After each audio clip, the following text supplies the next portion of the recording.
नमस्कार दोस्तों, live study Allahabad YouTube channel पे मैं उत्पल मणि त्रिपाठी आप सभी लोगों का स्वागत करता हूं। रात के 9 बज चुके हैं। 9 बजे का सेशन आप सभी को पता है आपका टीजीटी और पीजीटी की परीक्षा के लिए पॉलिटिकल साइंस का या आपके नागरिक शास्त्र का प्रैक्टिस सेशन है। इसमें मैं नियमित रूप से आप लोगों के लिए पॉलिटिकल साइंस के प्रश्नों को लेकर उपस्थित हो जाता हूँ, जिसका आप लोग अभ्यास करते हैं।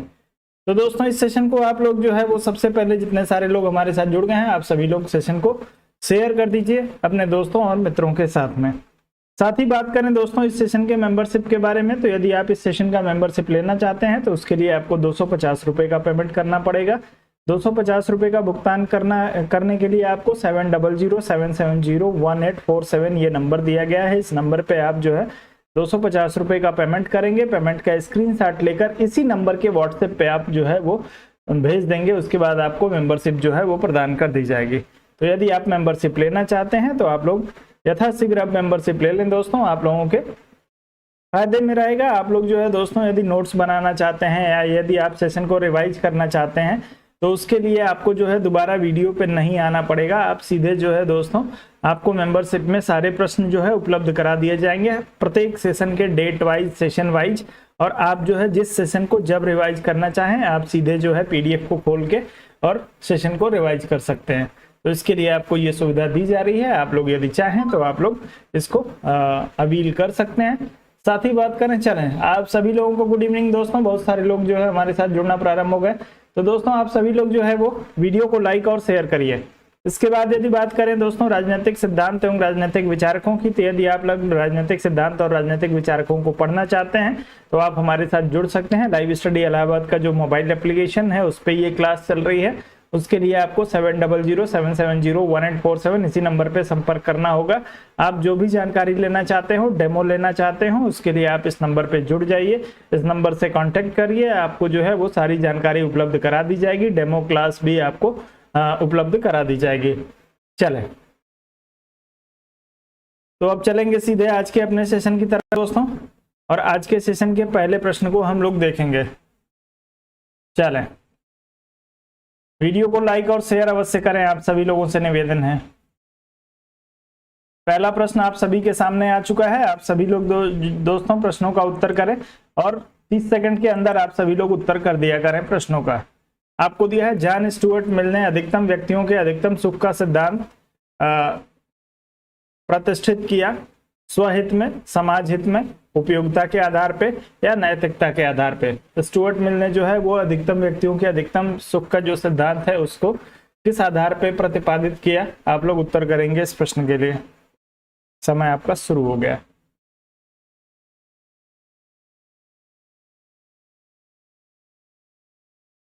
चलिए, बहुत ही बढ़िया।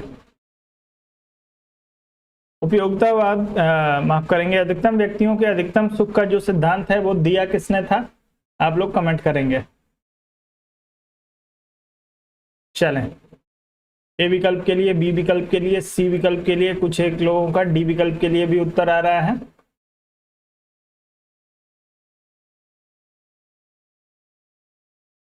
चलें, आपका समय जो है वो समाप्त हो चुका है। तो दोस्तों अधिकतम व्यक्तियों के अधिकतम सुख के सिद्धांत को उपयोगितावाद के तहत देखा जाता है। इसको जो है वो आप सभी को पता है, ये बेंथम ने दिया था। चले, बेंथम का ये सिद्धांत है। इसमें जो है दोस्तों संशोधन किया था आपके जॉन स्टुअर्ट मिल ने। आपके जॉन स्टुअर्ट मिल ने उपयोगितावाद को जो है वो नैतिकता के आधार पर इसका वर्णन किया। आप सभी लोग यदि इस प्रश्न में डी विकल्प का चुनाव करेंगे तो आपका उत्तर जो होगा बिल्कुल सही हो जाएगा।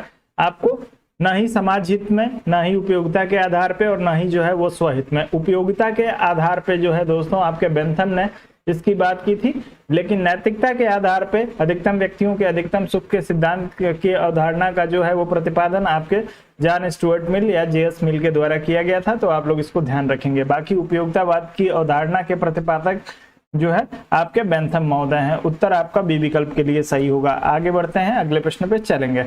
अगला दिया है, व्यवस्थापिका को अधिक जन प्रतिनिध्यात्मक बनाने के लिए जेएस मिल ने संस्तुति की। किसकी संस्तुति की है? आप लोग उत्तर करेंगे। समय आपका जो है वो शुरू हो गया है।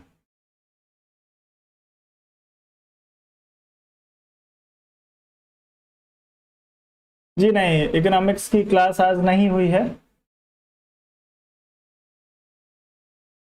सर ने आप लोगों को पहले सूचित नहीं किया था क्या?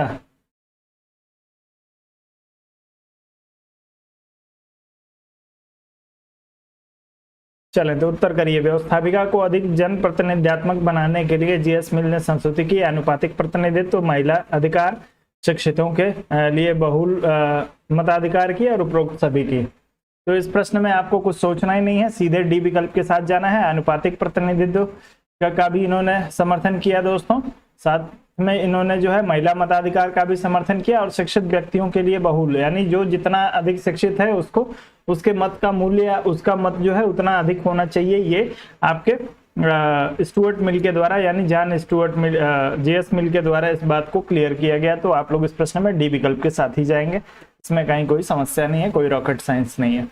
अगला प्रश्न आपको दिया, निम्न में से किसने कहा था कि एक संतुष्ट सुअर की अपेक्षा एक असंतुष्ट माना होना अधिक श्रेष्ठ है? एक संतुष्ट मूर्ख की अपेक्षा एक असंतुष्ट सुकरात होना अधिक श्रेष्ठ है। किसका स्टेटमेंट है? उत्तर करेंगे आप सभी लोग। दोस्तों वीडियो को लाइक और शेयर करें, आप सभी से निवेदन है।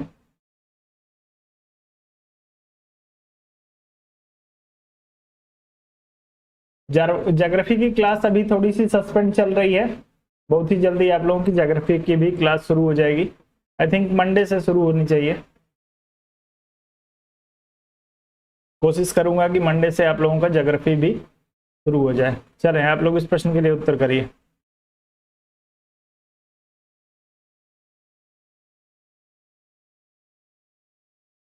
जी बिल्कुल, तो जो लोग इस प्रश्न में बात कर रहे होंगे सी विकल्प की, जॉन स्टुअर्ट मिल की, उन सभी का उत्तर जो होगा बिल्कुल सही हो जाएगा। जॉन स्टुअर्ट मिल ने जो है उपयोगितावाद यानी बेंथम के उपयोगितावाद के सिद्धांत की आलोचना करते हुए इस कथन का प्रयोग किया था।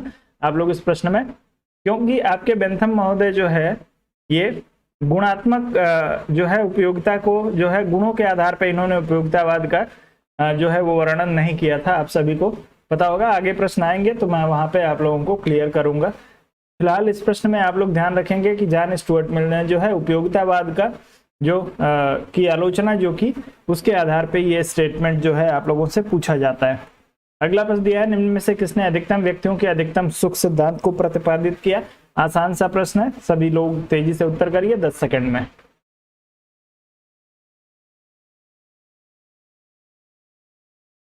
निम्नलिखित में से किसने अधिकतम व्यक्तियों के अधिकतम सुख के सिद्धांत को प्रतिपादित किया है?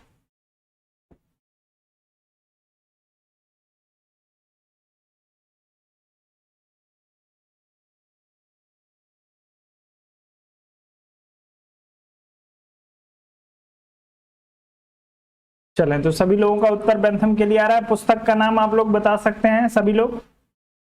पुस्तक का नाम सभी लोग? चलें बिल्कुल सभी लोगों का उत्तर डी विकल्प के लिए आ रहा है। इनकी पुस्तक जो है दोस्तों उसका नाम, चलिए आप सभी को पता होगा, an introduction to the principle of morals and legislation. इस पुस्तक में जो है इनकी सबसे प्रख्यात पुस्तक भी है आपके बेंथम महोदय की, और उपयोगितावाद का जो सिद्धांत है इसी पुस्तक में इन्होंने दिया था। आगे बढ़ते हैं। अगला प्रश्न दिया है कि निम्नलिखित में से किसने संपत्ति को स्वाभाविक माना है? संपत्ति को स्वाभाविक किसने माना है? सुकरात, अरस्तु, हॉब्स और जीएस मिल। संपत्ति को स्वाभाविक किसने माना है? चलें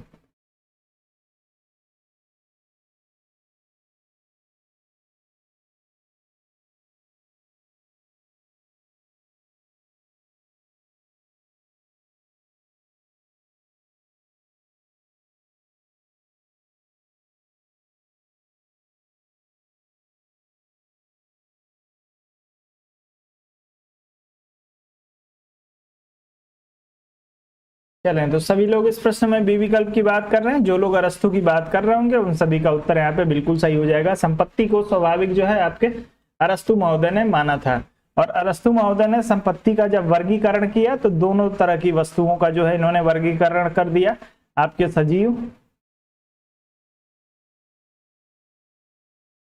सजीव को और साथ में जो है निर्जीव को।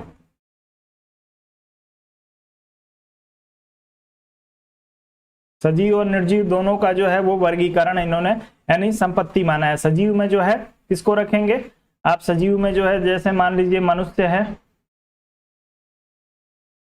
मनुष्य के संदर्भ में आप जो है वो दास की बात करेंगे। उसके बाद पशु हैं, जिन भी पशुओं को आप जो है पशुओं को पालते हैं, जैसे गाय है, बकरी है, भेड़ है, ये सभी जो है दोस्तों मनुष्य की संपत्ति के अंतर्गत आएगा। निर्जीव में आपकी जो है वो जमीन जायदाद, जमीन हो गई, आपके जो है उपभोग की वस्तुएं हो गई। जैसे आप लोग वर्तमान समय के आधार पे देखा जाए तो जितने भी निर्जीव वस्तुओं का आप लोग, आपका मोबाइल फोन हो गया, तो ये जो है इन दो तरीके के जो है वो संपत्ति का वर्गीकरण जो इन्होंने किया, संपत्ति को स्वाभाविक मानते हुए इन दो रूपों में किया। लेकिन जब संपत्ति की आधुनिक अवधारणा को हम लोग स्वीकार करते हैं दोस्तों, तो इसमें जो है वो किसी मनुष्य को जो है वो संपत्ति, किसी व्यक्ति की संपत्ति नहीं माना जाता है। इस चीज को ध्यान रखेंगे कि जब आधुनिक संपत्ति की आधुनिक अवधारणा को आप स्वीकार करते हैं तो किसी मनुष्य को किसी मनुष्य की संपत्ति के रूप में स्वीकार नहीं किया जाता है। और आधुनिक अवधारणा में संपत्ति का वर्गीकरण जो है वो 3 रूपों में होता है। आप जो है वो जिन वस्तुओं का उपयोग करते हैं, आपकी मकान, आपकी जमीन, वो आपकी संपत्ति है। दूसरा जो है वो जीवों से संबंधित है, यानी पशुओं को आप पालते हैं, वो आपकी संपत्ति के अंतर्गत है। और तीसरा जो है आप लोगों के लिए शेयर है, बॉन्ड है, यानी ऐसे घोषणा पत्र जो आपको एक निश्चित संपत्ति प्रदान करने का जो है की अनुमति प्रदान करते हैं, या उसकी जो है वो क्षमता रखते हैं। जैसे बॉन्ड है या शेयर है, वो अपने आप में संपत्ति नहीं होती है, लेकिन जब आप उसको संबंधित संस्था को प्रस्तुत करते हैं, जैसे एनएससी हो गया, या कोई बॉन्ड आपने खरीद रखा है, आप उस बॉन्ड को दुकान पे लेके जाएंगे, या आप रिलायंस का आपने शेयर खरीद रखा है और उस शेयर को आप लेके किराने की दुकान पे चले जाएंगे और आप कहेंगे कि 1 किलो चीनी दे दो, तो वो नहीं देगा। लेकिन आप उस बॉन्ड को लेके, यदि उस शेयर को लेके रिलायंस के पास जाते हैं, रिलायंस को आप बेचते हैं शेयर को, तो उसके लिए आपको जो होगी एक निश्चित राशि आपको मिलेगी। तो संपत्ति का वर्गीकरण आप लोगों के लिए अरस्तु का वर्गीकरण स्वाभाविकता के आधार पे है, यानी इन्होंने स्वाभाविक रूप में माना है। बाकी आधुनिक संपत्ति की अवधारणा जो है वो इनके संपत्ति की अवधारणा से अलग है। इस चीज को ध्यान रखिएगा। उत्तर आपका बी विकल्प के लिए सही होगा। आगे बढ़ते हैं, अगले प्रश्न पे चलें। गुड इवनिंग आप सभी लोगों को।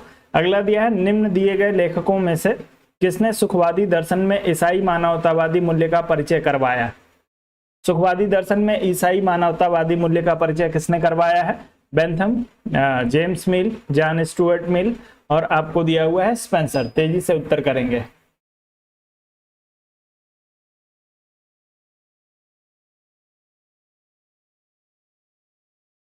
चलें, बहुत ही बढ़िया।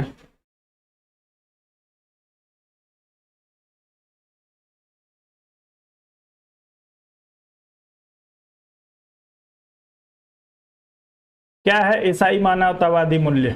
सभी लोग कमेंट करके बताएंगे। उत्तर आप सभी लोगों का बेंथम के लिए आ रहा है, कुछ एक दोस्तों का उत्तर सी विकल्प के लिए भी आ रहा है, लेकिन आपका उत्तर जो होगा वो बेंथम के लिए बिल्कुल सही हो जाएगा। सुखवादी दर्शन में जो है वो ईसाई मानवतावादी मूल्य की बात यहाँ पे की जा रही है। तो क्या है सुखवादी दर्शन में ईसाई मानवता मूल्य? एक बार कमेंट करके बताइए सभी लोग। जब तक आप लोग कमेंट करके नहीं बताएंगे आगे नहीं बढ़ूंगा। आपको ईसाई मानवतावादी मूल्य बताना है, क्या होता है ईसाई मानवतावादी मूल्य, जिसके आधार पर सुखवादी दर्शन को बेंथम ने स्पष्ट किया है।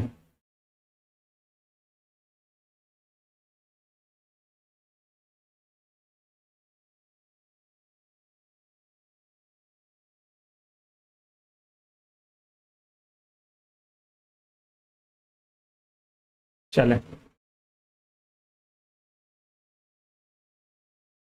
रित्यमा जी एक बार अपनी वीडियो को रिफ्रेश कर लीजिए, आप काफी पीछे चल रही हैं, तो रिफ्रेश कर लीजिए, आप साथ में हो जाइए।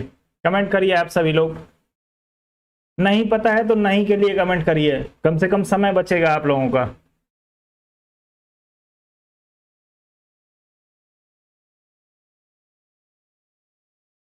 चलें, सुनील जी कह रहे हैं धर्म नैतिकता पूर्व। चलिए, अधिकतम व्यक्ति के सुख की बात नेहा जी कर रहे हैं। सुखवादी दर्शन की बात यहाँ पे पूछी जा रही है आप लोगों से।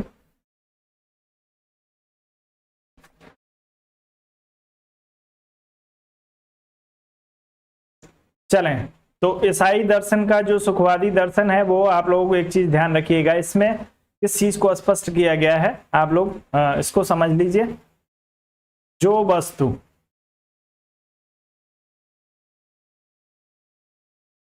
वस्तु आपको सुख देती है,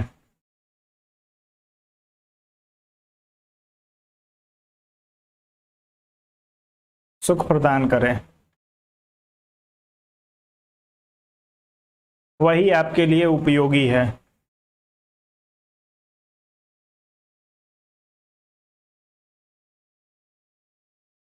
यानी कोई ऐसी वस्तु जो आपको सुख नहीं प्रदान कर रही है वो आपके लिए उपयोगी नहीं हो सकती है। जैसे मान लीजिए एग्जाम्पल आप लोग ले लीजिए, आपका मोबाइल फोन है, सभी लोग मोबाइल फोन का उपयोग करते हैं, और आपका मोबाइल फोन जब तक जो है कार्य कर रहा है तब तक ये आपके लिए, आपको जो है वो सुख प्रदान कर रहा है। जिस दिन ये मोबाइल फोन कार्य करना बंद कर देता है, आप इसको जो है वो कबाड़ में फेंक देते हैं। तो जब आप इस मोबाइल फोन को कबाड़ में फेंक देते हैं तब आपके लिए यह उपयोगी नहीं है। इसका उपयोग उसी दिन तक है जिस दिन तक यह कार्य कर रही है। तो कोई भी वस्तु जब तक आपके उपयोग में आपको सुख प्रदान कर रही है, आपके घर का पंखा उसी दिन तक आपके लिए उपयोगी है जिस दिन तक जो है आप पंखा चल रहा है। जिस दिन पंखा कार्य करना बंद कर देगा उस दिन उसकी उपयोगिता समाप्त हो जाएगी। तो इसी तरीके से व्यक्तियों के संदर्भ में भी, जो व्यक्ति जो है दोस्तों समाज के कार्य में, राज्य के कार्यों में किसी तरीके से योगदान दे रहे हैं, तब तक उनका योगदान जो है वो, उनका अस्तित्व है। जिस दिन से वो योगदान देना बंद कर देंगे उनकी उपयोगिता खत्म हो जाएगी। तो आप लोग ध्यान रखेंगे, इसमें जो है वो वस्तु के उपयोग को जो है वो महत्वपूर्ण स्वीकार किया गया है। आपका उत्तर जो होगा इस प्रश्न में ए विकल्प के लिए बिल्कुल सही हो जाएगा। सुशील वर्मा जी लिख रहे हैं नेक्स्ट। सुशील जी, यदि आपको आता है इसका मतलब ये नहीं है कि सभी को आता हो, तो इतना जो है वो घबराएं ना, थोड़ा सा पेशेंस रखें। अगला प्रश्न दिया है, सुख दुख समाकलन के विचार का प्रतिपादन किया है, किसने किया है? चलें तेजी से आप उत्तर करें सुख दुख समाकलन के लिए।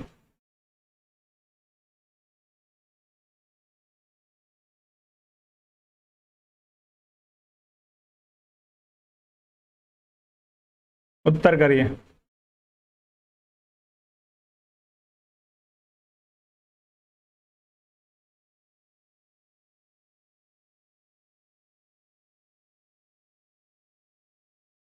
चलें, बहुत ही बढ़िया।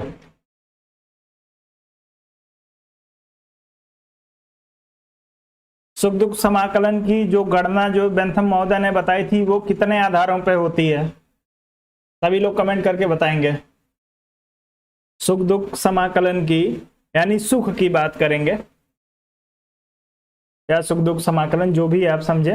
बेंथम ने जो है इसकी गणना की एक विधि बनाई थी, उसमें कुछ चीजों को उन्होंने रखा था, कितनी चीजों को कितने आधार पे जो है वो आपके सुख या दुख की गणना की जाती है बेंथम के अनुसार। बताएं तेजी से।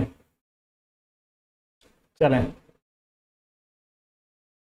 सुशील वर्मा जी 4 बता रहे हैं,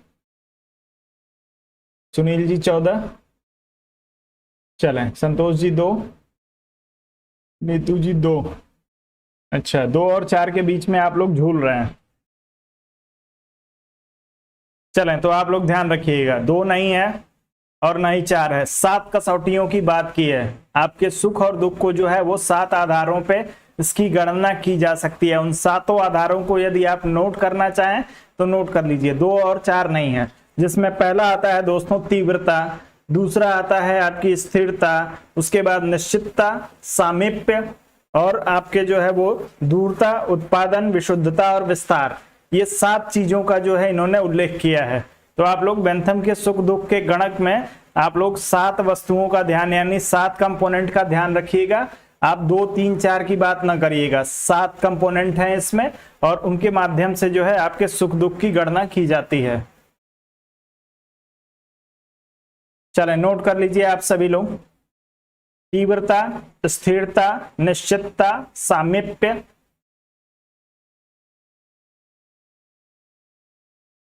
उत्पादन, विशुद्धता और विस्तार।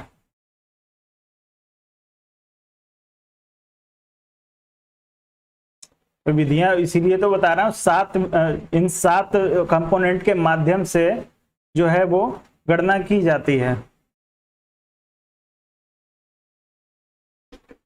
आगे बढ़ते हैं, अगला प्रश्न।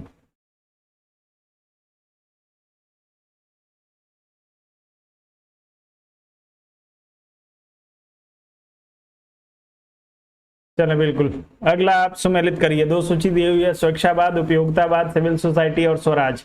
बेंथम, गांधी, नाजिक और हीगल को जो है सुमेलित कर दीजिए। दोस्तों वीडियो को लाइक और शेयर अवश्य करें।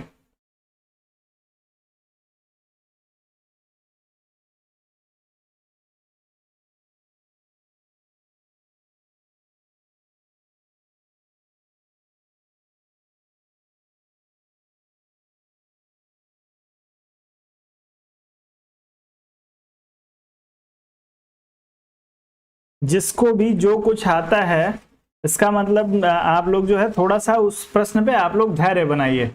और आपको आता है अच्छी बात है, लेकिन बाकी लोग, जो लोग नहीं आता है, मेरा मेरा कर्तव्य जो है वो सभी को एक साथ लेके चलना है। तो आप लोग थोड़ा सा धैर्य बना के चलेंगे तो अच्छा लगेगा, मुझे भी अच्छा लगेगा और बाकी लोगों को जिनको नहीं आता है उनको भी अच्छा लगेगा। तो आप लोग इस प्रश्न में सुमेलित कर रहे हैं, ए विकल्प की आप लोग बात कर रहे हैं।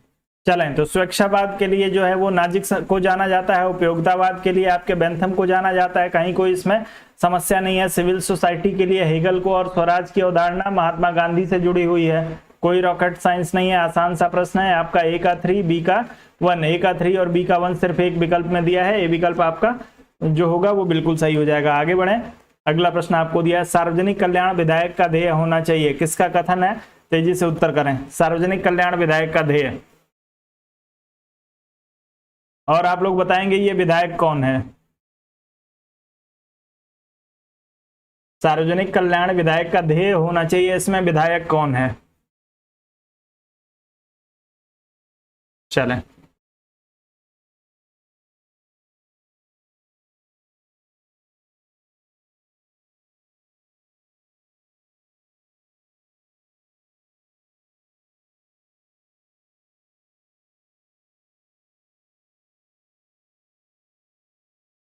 चलें।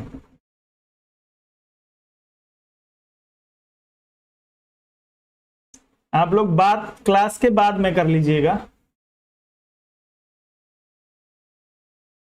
जैसे आप लोगों के सबके जो है वो कमेंट देखता रहता हूं कि आप लोग क्या कमेंट कर रहे हैं, तो आप लोग उसको ध्यान रखेंगे। जब आप लोगों के कमेंट इधर उधर आप लोग बातचीत करते हैं तो उस पर भी मेरा ध्यान जाता है। तो थोड़ा सा डिस्ट्रैक्शन से बचने के लिए आप लोगों से निवेदन है कि आप लोग बात शुरू या लास्ट में कर लिया करेंगे।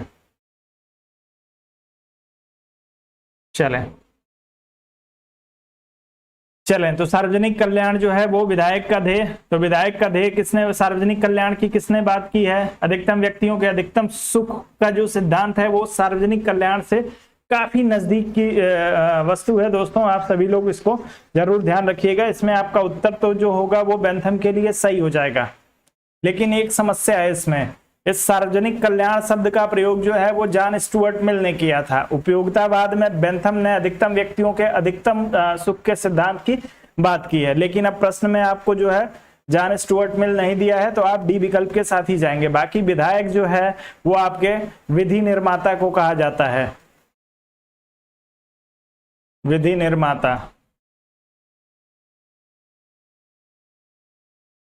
चलें, जो राज्य के लिए या जो व्यक्तियों के लिए विधि का निर्माण कर रहा है उसके जहन में एक चीज होनी चाहिए, और वो होना चाहिए सामाजिक सार्वजनिक कल्याण, यानी सबके कल्याण के लिए विधि का निर्माण जो है वही आपकी उपयोगितावाद है। अधिकतम व्यक्तियों का अधिकतम सुख है, इसीलिए इन्होंने कहा कि विधायक का ध्येय जो होना चाहिए वो क्या उद्देश्य होना चाहिए? अधिकतम लोगों को जो है वो सुख पहुंचाना होना चाहिए। उत्तर आपका डी विकल्प के लिए सही है। आगे बढ़ते हैं, अगला प्रश्न दिया है कि निम्नलिखित में से किसने बेंथम के दर्शन की आलोचना पिग फिलॉसफी कहकर की थी? आप लोग उत्तर करेंगे इस प्रश्न के लिए। स्टीफन, कार्ल मार्क्स, कार्लाइल और जीएस मिल।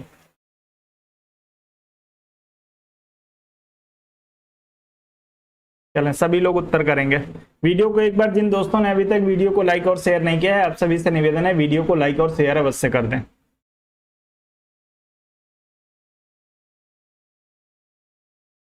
चलें,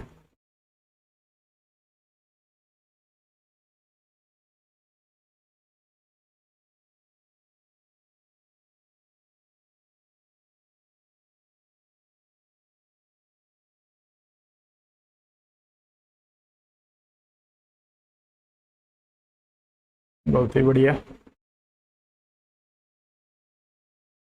चलिए दोस्तों, अब इस प्रश्न को लेके थोड़ी सी समस्या है, क्योंकि जो लोग डी विकल्प का चुनाव कर रहे हैं, कल मैंने आप लोगों को बताया था कि आप जेएस मिल के साथ जाएंगे, लेकिन इस प्रश्न में उत्तर जो होगा वो आपके पिग फिलॉसफी की बात या शुकर दर्शन की जब बात की जाए तो आप कार्लाइल के ही साथ जाइएगा। इसको मैंने चेक किया, और जब ये एग्जाम आपके जो है वो शायद टीजीटी या पीजीटी में जब पूछा गया, उसमें जो है दोस्तों कार्लाइल को विकल्प ही नहीं दिया गया।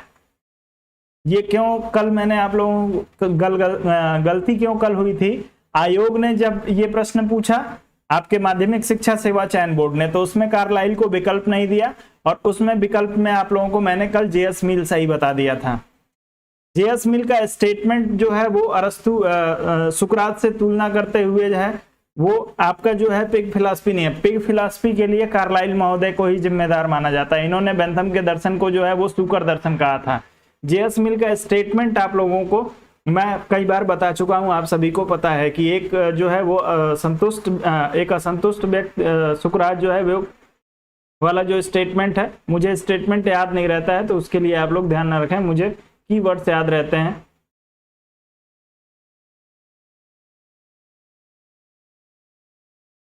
जी, तो जिसमें जो है वो सुकरात की संतुष्टि और असंतुष्टि की तुलना वाला जो स्टेटमेंट है वो आपके स्टेटमेंट जेएस मिल का है, लेकिन जब पिग फिलॉसफी की बात की जाएगी तो ये आपके कार्लाइल का है। माध्यमिक शिक्षा सेवा चयन बोर्ड ने एक बार जेएस मिल को माना हुआ है, लेकिन इसका मतलब नहीं है कि आगे भी उसी को मानेगा, क्योंकि यूजीसी नेट के एग्जाम में जब ये प्रश्न पूछा गया, कई बार पूछा गया, तो कार्लाइल को ही सही माना गया है। तो आप लोग कार्लाइल के साथ ही जाएंगे। कल मैंने आप लोगों को गलती कराई है, वो क्यों कराई है मैंने आपको बताया है, क्योंकि उसमें आपके विकल्प में कार्लाइल दिया ही नहीं था, और जब नहीं कार्लाइल दिया था तो मजबूरी है कि आपको जेएस मिल का चुनाव करना पड़ेगा। तो आप लोग इस चीज को ध्यान रखेंगे। माध्यमिक शिक्षा सेवा चयन बोर्ड ने इसमें जो है वो आपके जेएस मिल को उत्तर सही माना था। अगला प्रश्न पे आ जाइए। उपयोगितावाद के जेएस मिल के संशोधित संस्करण का मानवीकरण करने में किसने उसकी सहायता की? कार्लाइल को याद करिए, कार्लाइल को ही करिएगा, कोई समस्या नहीं होगी। यदि आयोग फिर से ऐसी गलती करता है तो आयोग, हमारे पास एविडेंस है, प्रूफ है, उसको लगाया जाएगा।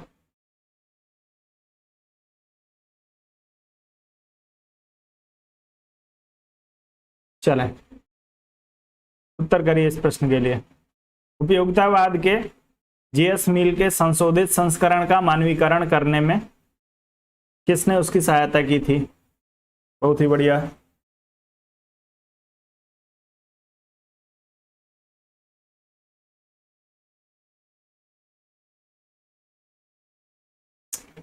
जी, तो आप लोग इस प्रश्न में जो है वो श्रीमती हैरियट टेलर के साथ जाएंगे। हैरियट टेलर जो है वो उपयोगितावाद में जब आपके जेएस मिल महोदय संशोधन करते हैं और इसमें गुणात्मकता को शामिल करते हैं, तो उसमें जो है सहयोग इनका किया था आपके हैरियट टेलर ने, श्रीमती हैरियट टेलर ने। आपको ध्यान रखना है बी विकल्प के लिए उत्तर। अगले प्रश्न पे चलेंगे। अगला दिया है कि निम्नलिखित में से किस विचारक का कहना था कि आज्ञा पालन का संभावित शरारत विरोध के संभावित शरारत से कम है? चलें, आज्ञा पालन का संभावित शरारत विरोध के संभावित शरारत से कम है, किसने कहा है? जेएस मिल, जेम्स मिल, बेंथम और ब्लैक स्टोन में से किसी एक को चुन लीजिए।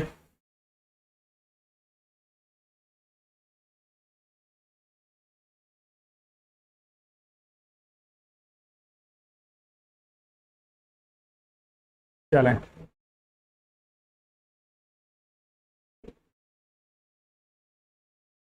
तो आप सभी लोगों का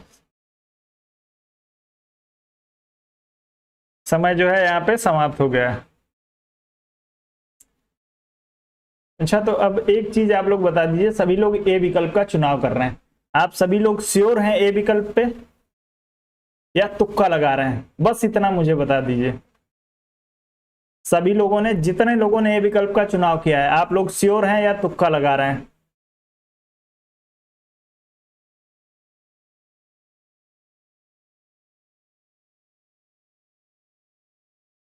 श्योर हैं या तुक्का लगा रहे हैं, इतना मैं आपसे पूछ रहा हूं, आप लोग बताइए।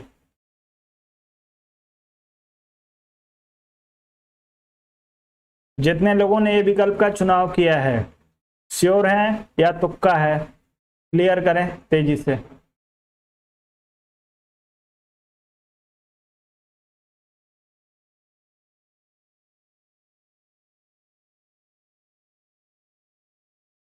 चलें, तो आप लोग कंफ्यूजन क्लियर करिए। बेंथम महोदय बात करते हैं संभावित शरारत की। संभावित शरारत जो है दोस्तों, आज्ञा पालन संभावित शरारत विरोध के जो है संभावित शरारत से कम है। ये स्टेटमेंट बेंथम का है, मील का नहीं है। सी विकल्प के साथ जाएंगे। पता है मुझे तुक्का लगा रहे हैं, और आप लोग तुक्का लगाते हैं तो एक साथ सभी लोग तुक्का लगाते हैं, और वहां पे देखिए मुझे कोई आप लोगों के तुक्का लगाने से समस्या नहीं है। मैं भी थोड़ा सा कई बार सोचने के लिए मजबूर होता हूं, क्योंकि मैं भी इंसान हूं। और एक तरफ आप लोग जो है वो आप लोग काफी संख्या में रहते हैं और मैं अकेला रहता हूं, तो मैं भी एक बार सोचने लगता हूं कि हो सकता है हम ही से कहीं गलती हो गई हो। लेकिन जो है दोस्तों, आप लोग इस चीज पे ध्यान रखा करिए, बेंथम महोदय जो है इस स्टेटमेंट के लिए जिम्मेदार हैं, आपके जेएस मील नहीं। तो तुक्का भी लगाया करिए तो थोड़ा बदल के लगाया करिए, सब लोग एक ही तुक्का लगाते हैं। मैकियावेली के प्रिंस को निम्नलिखित में से किसने महान और एक वास्तविक राजनीतिक प्रतिभाशाली व्यक्ति की सच्ची धारणा की संज्ञा दी, जिसका सर्वोच्च एवं महान उद्देश्य था? बेंथम, जेएस मील, हेगेल और कार्ल मार्क्स। चलो,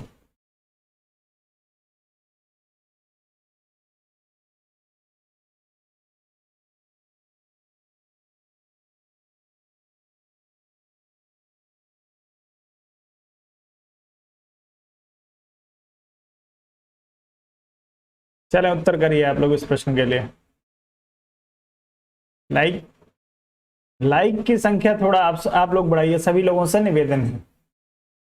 चलें, उत्तर आप सभी लोगों का जो होगा दोस्तों इस प्रश्न में हेगेल के लिए सही होगा। आप लोग हेगेल के साथ जाएंगे। मैकियावेली के प्रिंस को निम्नलिखित में से किसने महान, यानी आपके जो है मैकियावेली के प्रिंस को महान और एक वास्तविक राजनीतिक प्रतिभाशाली व्यक्ति की सच्ची धारणा की संज्ञा दी, और उसे जो है वो एक सर्वोच्च एवं महान उद्देश्य वाला बताया आपके बेंथम महोदय ने। उत्तर आपका जो होगा वो माफ करेंगे, हेगेल महोदय ने। आपका उत्तर जो होगा वो इस प्रश्न में सी विकल्प के लिए सही हो जाएगा, जितने लोग सी विकल्प की बात करेंगे।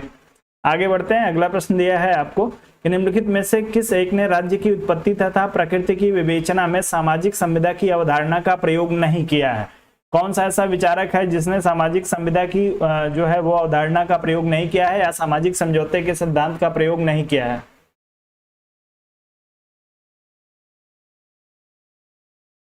चलें,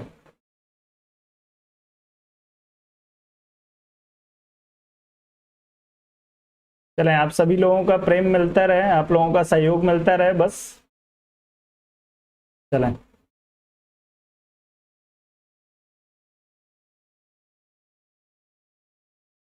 चलें, तेजी से उत्तर करें। बिल्कुल, तो जितने सारे लोग इसमें बेंथम की बात कर रहे होंगे उन सभी का उत्तर जो होगा बिल्कुल सही हो जाएगा। हाब्स, लाक, रूसो, ये तीन सामाजिक संविदा सिद्धांत के जो है वो समर्थक हैं, आप सभी को पता है, उसमें कुछ आपको सोचना नहीं है। ग्रोसियस और कांट ने भी जो है वो प्राकृतिक अवस्था को स्वीकार किया। आपके जो है वो सामाजिक संविदा के विचारों को डायरेक्ट और इनडायरेक्ट रूप में इन लोगों ने स्वीकार किया है। बेंथम जो है उपयोगितावादी विचारक हैं, तो सामाजिक संविदा से या सामाजिक समझौते से इनका कोई लेना देना नहीं है। उत्तर आपका डी विकल्प के लिए बिल्कुल सही हो जाएगा। जी बिल्कुल। अगला प्रश्न दिया है निकोलो मैकियावेली के अनुसार एक शासक में कुछ गुण होने चाहिए, निम्नलिखित में से किसके पक्ष में नहीं थे? मैकियावेली ने जो है वो जितने शासक के गुण बताए हैं उसमें से आपको बताना है इसमें से कौन सा गुण जो है वो शासक का नहीं है। 5 गुण यहाँ पे आपको दिए हुए हैं, तेजी से आप लोग उत्तर करेंगे।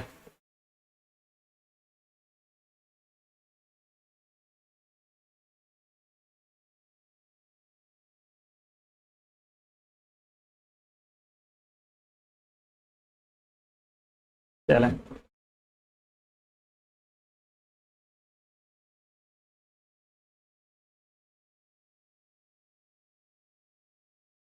चलें, ई विकल्प और डी विकल्प में आप लोगों की लड़ाई चल रही है। कुछ लोग ई विकल्प, कुछ लोग डी विकल्प की बात कर रहे हैं। चलें, कुछ लोग ए विकल्प की भी बात कर रहे हैं।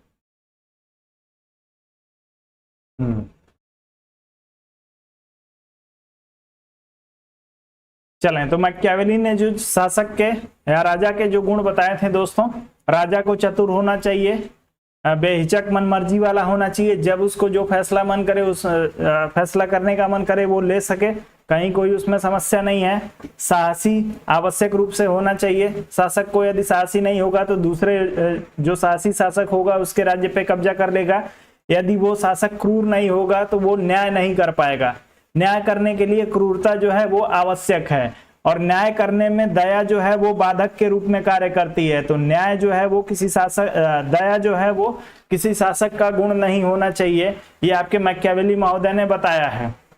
चतुराई होनी चाहिए, मनमर्जी होनी चाहिए, साहस होना चाहिए और क्रूरता होनी चाहिए। साहस अपने राज्य को जो है वो बढ़ाने के लिए, क्रूरता न्याय करने के लिए, इसमें मनमर्जी में जो है वो फैसला करने के लिए, नीति निर्धारण के लिए, और चतुराई का प्रयोग जो है अपने शासन व्यवस्था में। जी बिल्कुल, साम दाम दंड भेद सभी विधियों का प्रयोग करने के लिए जो है वो चतुराई भी होनी चाहिए शासक में, लेकिन दया का स्थान नहीं दिया है, दया को स्थान इन्होंने नहीं दिया, क्योंकि दया जो होती है वो न्याय में बाधक के रूप में कार्य करती है। तो आप लोग इस प्रश्न में ध्यान करेंगे।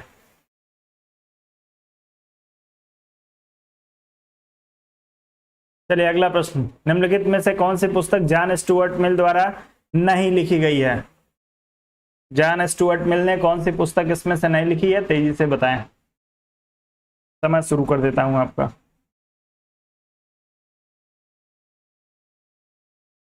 Utilitarianism, consideration of representative government, the subject of women, the principle of ethics. तेजी से चलें।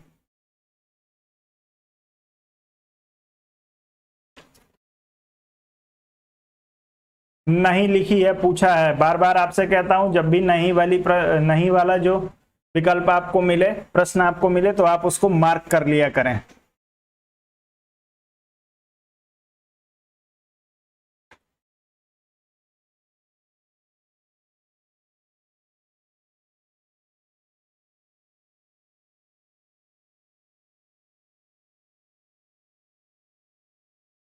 चलें, किसके द्वारा लिखी गई है the principle of ethics? D विकल्प के साथ आप लोग जा रहे हैं, तो आप लोग तेजी से उत्तर करें, किसने लिखा है? ये तीन पुस्तकें, utilitarianism, consideration of representative government और द सब्जेक्ट ऑफ वीमेन, ये तीन पुस्तकें तो जो है आपके जॉन स्टुअर्ट मिल ने लिखी हैं, लेकिन द प्रिंसिपल ऑफ एथिक्स किसने लिखी है? जब भी इस तरीके के प्रश्न आए तो मेरे पूछने के बगैर आप लोग जो है वो पुस्तकों के राइटर के नाम लिख दिया करिए।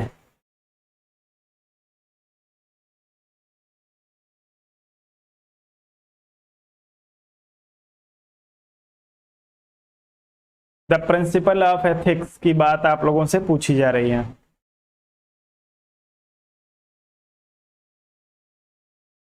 अब सबसे पहले किसने उत्तर दिया है इस प्रश्न का प्रिंसिपल ऑफ एथिक्स के लिए? मुझे खुद चेक करना पड़ेगा।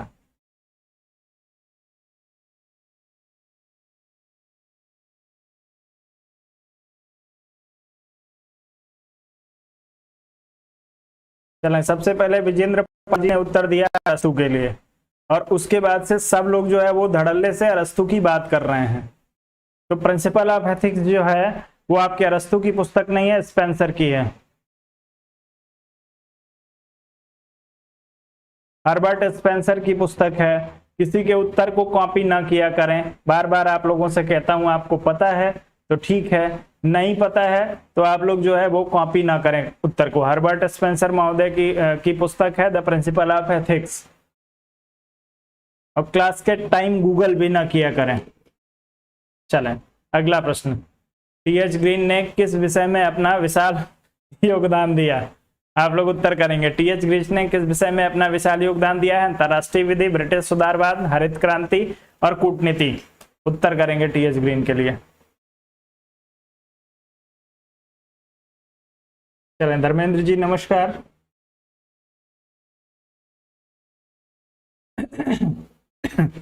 तेजी से उत्तर करिए। टेक्नोलॉजी बहुत आगे चली गई है, उम्मीद से, हम लोगों के उम्मीद से आगे।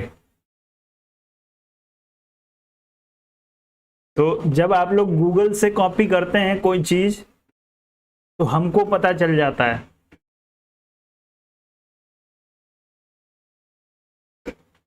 चलें इस प्रश्न के लिए उत्तर करें। सभी लोग जो है इस प्रश्न में बी विकल्प की बात कर रहे हैं, ब्रिटिश सुधारवाद। तो आपके टी.एच. ग्रीन महोदय का योगदान जो रहा है वो ब्रिटिश सुधारवाद के संवर्धन में रहा है। बी विकल्प आप लोगों का उत्तर सही हो जाएगा। मैं सबकी बात नहीं कर रहा हूं, जो लोग करते हैं मैं उनकी बात कर रहा हूं।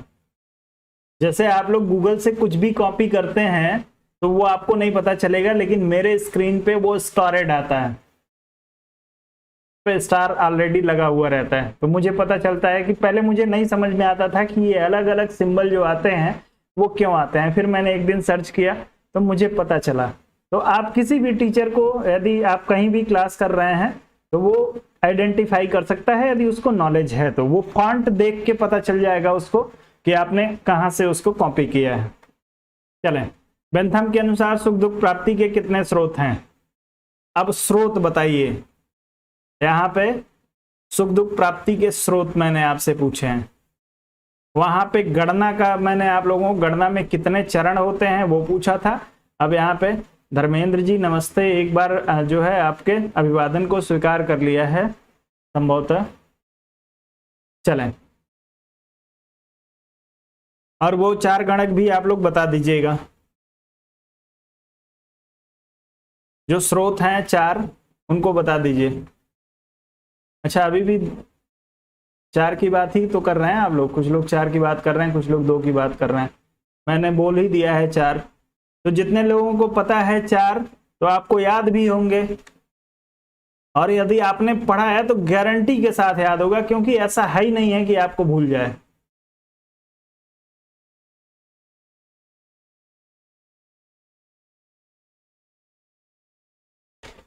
क्वेश्चन का जवाब गूगल पे, हर क्वेश्चन का जवाब गूगल पे नहीं मिल पाएगा।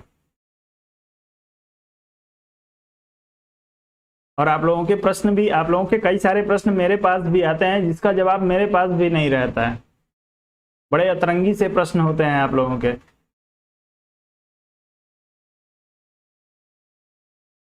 चलें,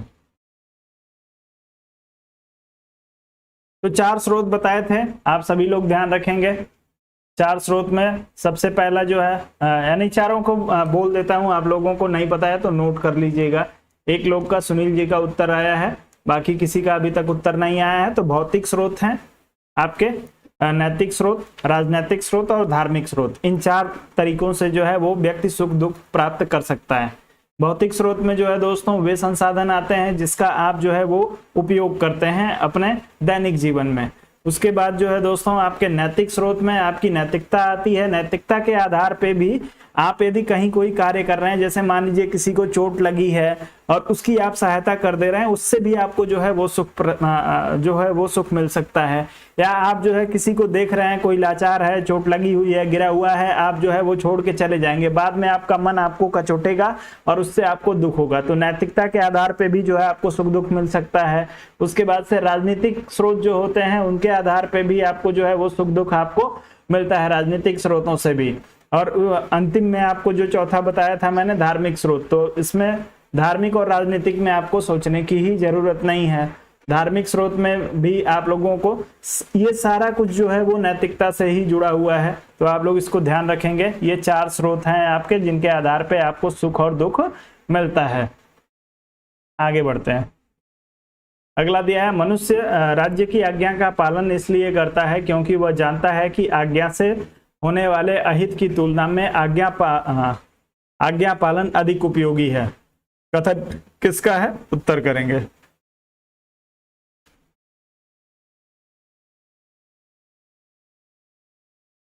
चलें चलें, शशिकला जी नमस्ते।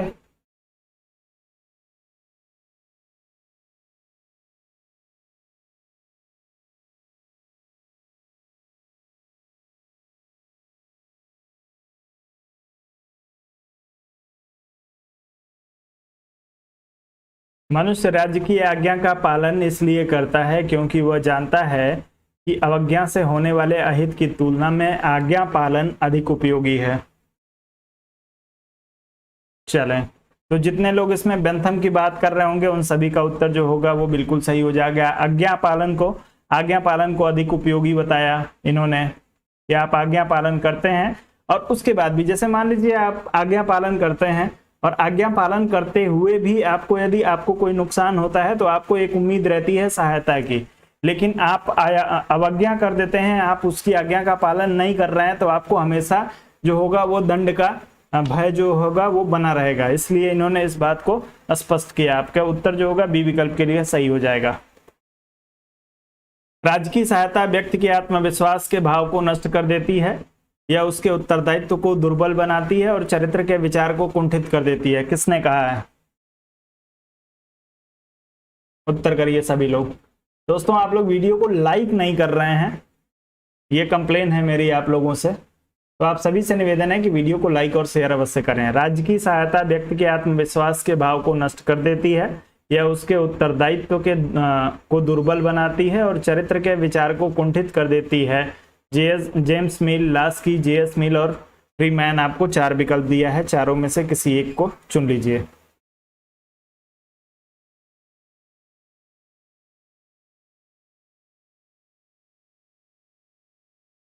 चलें, आपका समय जो है यहाँ पे समाप्त हो गया है। जो लोग जेएस मिल की बात कर रहे होंगे उन सभी का उत्तर जो होगा बिल्कुल सही हो जाएगा। जब हम मिल महोदय की बात करते हैं तो इन्होंने जो है वो राज्य की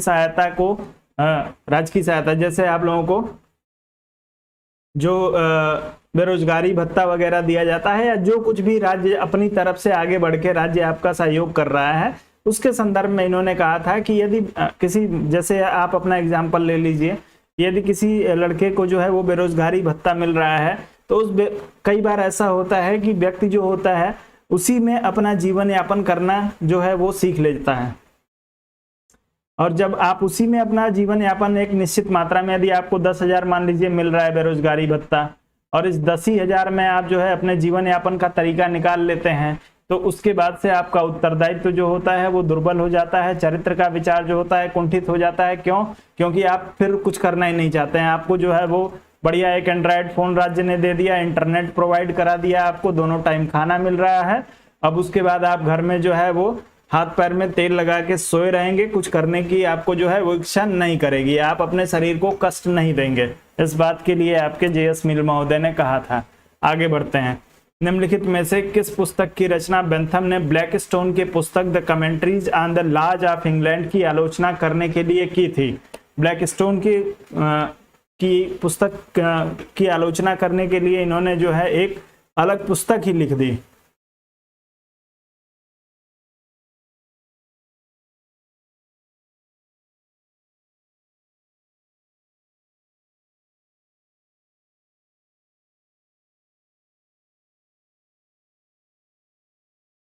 चलें,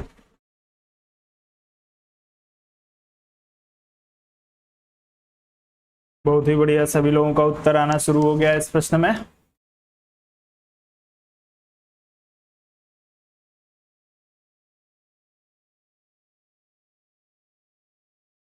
चलें, तो बिल्कुल जो लोग आप फ्रैगमेंट ऑन गवर्नमेंट की बात कर रहे होंगे उन सभी का उत्तर जो होगा बिल्कुल सही हो जाएगा। दोनों पुस्तकों को याद रखिएगा, कोई जरूरी नहीं है कि सेम प्रश्न पूछा जाए, सिर्फ आपसे पूछ दिया जाए कि the commentaries on the laws of England की रचना किसने की है, तो आपको समस्या हो जाएगी।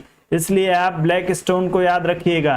ब्लैकस्टोन जो है वो कमेंट्री की बात करते हैं, इतना ध्यान रखेंगे तो आपको याद रहेगा, क्योंकि इससे मिलता जुलती और ढेर सारी किताबें नहीं हैं। तो आप लोग ब्लैकस्टोन क्या करते हैं? कमेंट्री करते हैं, आप लोग याद रखिएगा, तो आपको समस्या नहीं होगी। और ये रहने वाले कहाँ के हैं? इंग्लैंड के हैं। तो ब्लैकस्टोन कमेंट्री करते हैं, इंग्लैंड वाले ब्लैकस्टोन महोदय जो है वो कमेंट्री करते हैं। इनकी पुस्तक को याद रखने का तरीका है, कोरिलेट करके याद रख सकते हैं। और फ्रैगमेंट ऑन गवर्नमेंट जो है दोस्तों आपके बेंथम की रचना है, और बेंथम ने जो है इनकी कमेंट्री की आलोचना करने के लिए या इनकी कमेंट्री का उत्तर देने के लिए अपनी कमेंट्री या फ्रैगमेंट ऑन गवर्नमेंट में जो है वो प्रस्तुत की थी। तो आप लोग इसको भी याद रखेंगे, दोनों पुस्तकों के नाम जरूर याद रखेंगे कौन सी किसकी है, क्योंकि जब इस तरीके से प्रश्न नहीं देगा तो आप लोगों का। चलें, मुझे नहीं पता है दोस्त कि ब्लैक स्टोन कहाँ के रहने वाले। मैंने एग्जाम्पल एक दिया कि इंग्लैंड के रहने वाले ब्लैक स्टोन महोदय जो है वो कमेंट्री करते हैं, क्योंकि उस पुस्तक के नाम में दो चीजें हैं। मैं बस आपको याद करने का ट्रिक बता रहा हूं। उसमें आपको दिया हुआ है कमेंट्री और इंग्लैंड, तो दो शब्दों को आप ब्लैक स्टोन से कोरिलेट कर लीजिए, बस इतना आपको बता रहा हूं। हो सकता है ब्लैक स्टोन इंग्लैंड के ना रहने वाले कहीं और के हों, लेकिन मैं आपको याद करने का तरीका बता रहा हूं, मुझे श्योर नहीं है। किसने मील को एक विरक्त प्रजातांत्रिक कहा था? मील को विरक्त प्रजातांत्रिक किसने कहा? चलें,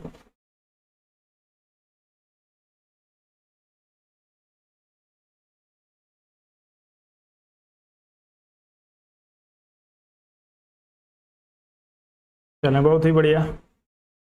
तो इस प्रश्न में आप लोग जो है वो मैक्सिमम लोग बी विकल्प की बात कर रहे हैं, वेपर की। तो आप सभी का उत्तर जो होगा वो बिल्कुल सही हो जाएगा। जो लोग वेपर महोदय की बात कर रहे हैं, सीएल वेपर महोदय ने जो इनको विरक्त प्रजातांत्रिक कहा था। क्यों विरक्त प्रजातांत्रिक कहा था? क्योंकि इन्होंने जो है वो आपके मत देने के अधिकार पे इतना प्रयोग कर दिया आपके मील महोदय ने, कि उसके बाद से वेपर महोदय ने कहा कि यदि ऐसे इनके सारे शर्तों को स्वीकार कर लिया जाए, मताधिकार पे जितनी शर्तें आपके जेएस मील महोदय ने लगा दी हैं, तो समाज का एक बड़ा हिस्सा जो होगा उससे जो होगा मताधिकार का अधिकार छीन लिया जाएगा। और ऐसी स्थिति में जो है होगी माफ करेंगे, तब जो होगा उसके बाद से जो होगा इन्होंने इनको विरक्त प्रजातांत्रिक कह दिया। ये प्रजातांत्रिक तो हैं, प्रजातंत्र की स्थापना चाहते हैं, लेकिन इनकी बुद्धि जो हो गई है वो भ्रष्ट हो गई है, क्योंकि इन्होंने समाज के प्रजातंत्र की स्थापना लोगों से होती है और लोगों को ही ये बाहर करते जा रहे हैं प्रजातंत्र से। तो इस आधार पर इन्होंने कहा था उत्तर आपका वेपर के लिए सही होगा। निम्नलिखित में से कौन इस बात से सहमत थे कि किसी साध्य समुदाय के किसी सदस्य के ऊपर अधिकृत रूप से शक्ति का उपयोग करने का एकमात्र उद्देश्य अन्य को नुकसान पहुंचाने से रोकना है?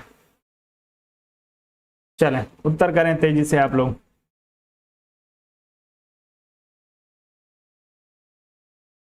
किसी सभ्य समुदाय के किसी सदस्य के ऊपर अधिकृत रूप से शक्ति का उपयोग करने का एकमात्र उद्देश्य अन्य को नुकसान पहुंचाने से रोकना है। मील, बेंथम, जेम्स मील, जेएस मील, जर्मी बेंथम और प्रेस्टले। चार विकल्प आपके पास हैं, चारों में से किसी एक का चुनाव करिए।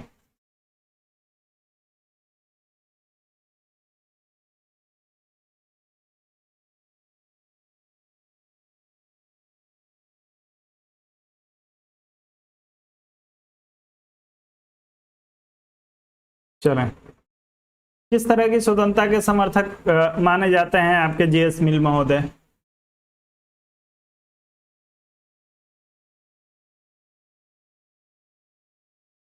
सकारात्मक या नकारात्मक? कमेंट करके बताएंगे एक बार। उत्तर आपका सी विकल्प के लिए सभी लोगों का बिल्कुल सही है।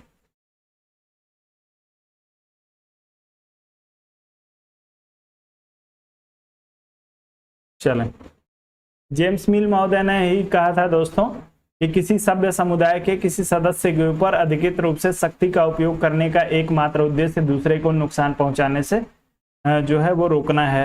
ये आपके मिल महोदय का है।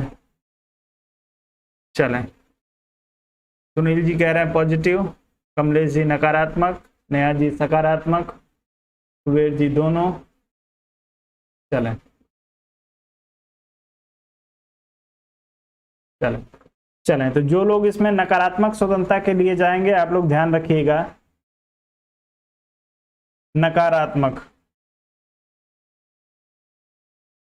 नकारात्मक स्वतंत्रता के समर्थक हैं, सकारात्मक स्वतंत्रता के नहीं। चलें, नकारात्मक स्वतंत्रता का पितामह कहा जाता है। संतोष जी ने लिखा है जी बिल्कुल, पैगंबर भी कहा जाता है नकारात्मक स्वतंत्रता का। अगला प्रश्न, प्रत्येक व्यक्ति से उसकी क्षमता के अनुसार, प्रत्येक व्यक्ति को उसकी आवश्यकता के अनुसार, यह कथन कार्ल मार्क्स के किस पुस्तक में है? किस पुस्तक में लिखा था कि प्रत्येक व्यक्ति को उसकी क्षमता के अनुसार और उसकी आवश्यकता के अनुसार प्राप्त होना चाहिए? चलें, तेजी से उत्तर करें इस प्रश्न के लिए। The poverty of philosophy, the communist manifesto, Das Kapital, critique of the Gotha programme. चारों में से एक को चुनिए, तेजी से उत्तर करिए।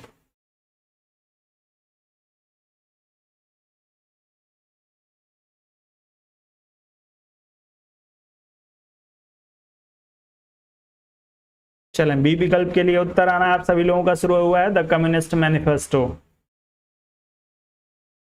चलें, नेहा जी ने विकल्प का चुनाव किया है, रमाशंकर जी जो है डी विकल्प की का चुनाव कर रहे हैं, थोड़ा सा लीक से हटके। बाकी लोग जो है ए और बी विकल्प में, तुरंत जी ने भी डी विकल्प का चुनाव किया है, आलोक जी जो है वो बी विकल्प की बात कर रहे हैं। चलें, तो अब आप लोग जो है वो कंफ्यूज ना होइए। Critique of the Gotha programme में जो है इन्होंने इस आवश्यकता के अनुसार वाली बात की है। प्रत्येक व्यक्ति को उसकी आवश्यकता के अनुसार मिलना चाहिए, उसकी क्षमता के अनुसार। क्षमता और आवश्यकता का उल्लेख जो है critique of the Gotha programme में किया है। आप लोग उत्तर इस प्रश्न में डी विकल्प के साथ जाएंगे, उत्तर सही होगा। आगे बढ़ते हैं, अगला दिया है, कार्ल मार्क्स ने समय के साथ समाज के परिवर्तन का विश्लेषण करने के लिए किस पद्धति का उपयोग किया है। समाज के परिवर्तन का विश्लेषण जो है किस पद्धति से किया, आप लोग उत्तर करेंगे इस प्रश्न के लिए। आदर्शवाद, ऐतिहासिक भौतिकवाद, अद्वैतवाद, बहुलवाद। समय आपका शुरू हो गया।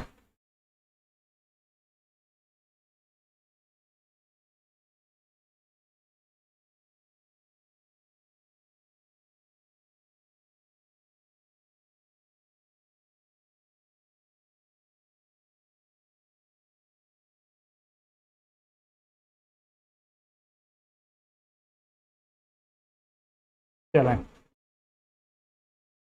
चलें, तो आपके जो है दोस्तों ऐतिहासिक भौतिकवाद का तो इन्होंने प्रयोग किया है, लेकिन सामाजिक परिवर्तन के लिए जिम्मेदार किसको माना है।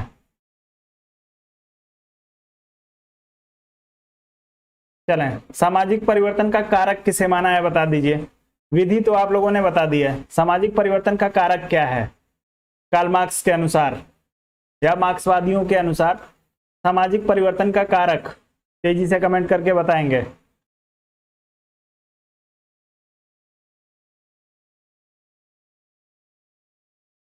किस कारण से समाज में परिवर्तन होता है, उत्तर करेंगे।